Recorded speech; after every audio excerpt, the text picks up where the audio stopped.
안녕하세요. 형사전문 김철민 변호사입니다. 제가 최근 보이스피싱 인출책에 대해서 무혐의 불기소 처분을 받았는데요. 이와 관련하여 인출책 전반에 대해서 말씀드리고자 합니다. 보이스피싱 인출책 참 골치 아픈 문제입니다. 피싱책처럼 적극적으로 보이스피싱 조직에 가입하여 범행을 하는 것이 아니고 일용직 알바를 구하는 분들, 주로 취준생, 실업자, 심지어 가정주부들도 있는데요. 이런 분들이 보이스피싱인지는 전혀 모르고 가담하였다가 공범으로 처벌받고 있습니다. 제형 법정주의에 따라 법리적으로 엄격히 따져본다면 대부분의 인출책들은 보이스피싱 사기 범행에 대한 인식과 의사가 없기 때문에 사기 범행의 고의를 인정할 수 없어서 무죄가 나와야 된다고 생각합니다. 사기죄는 과실범 처벌 규정이 없으니까요. 대부분 형사 변호사님들의 공통된 의견일 것으로 보입니다.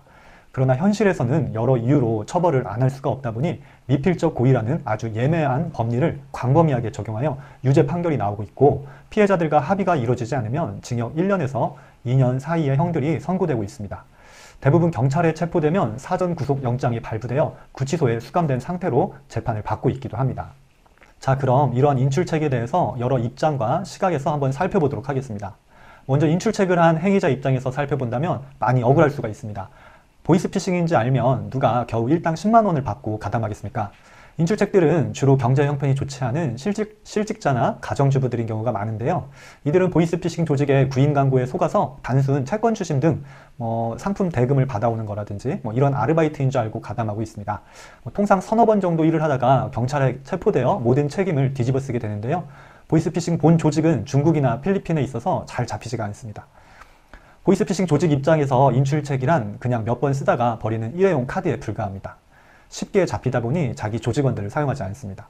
반면 피해자 입장에서는 인출책이 없었다면 동범죄가 완성되지 않고 결국 피해가 발생하지 않았을 것이므로 보이스피싱 본 조직이나 인출책이나 피해자 입장에서는 똑같은 가해자가 됩니다.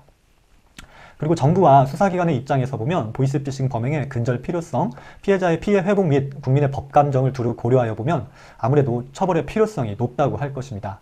그러다 보니 법원에서는 인출책의 가담 경위에서의 부주의, 인출책으로서의 행위 중에서 비정상적인 업무 형태를 지적하며 이를 사기죄의 미필적 고의로 구성하여 처벌하고 있습니다.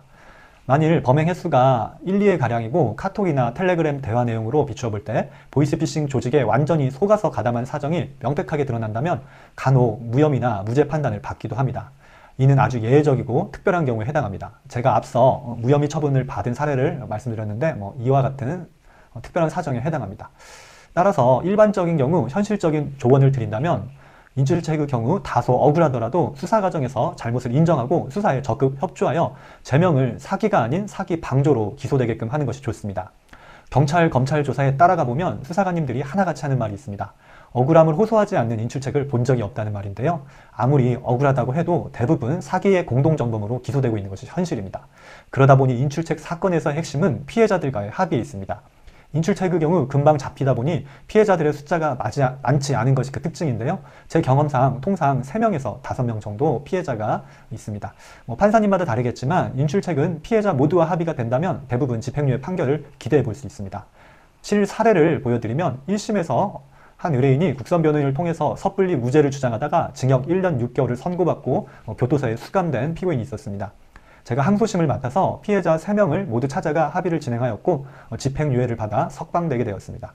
1심 재판부터 저한테 왔었더라면 무죄 주장으로 구속되는 일은 없었을 텐데 하는 아쉬움이 있었습니다. 자, 마무리하겠습니다. 일자리를 찾는 분들은 인출책으로 연루되는 일이 없도록 각별히 조심하셔야 할 것이고, 혹여 인출책으로 수사나 재판을 받는 분이 계시다면 형사 변호사들과 상담을 통해 적합한 대응 방법을 세우시길 바랍니다.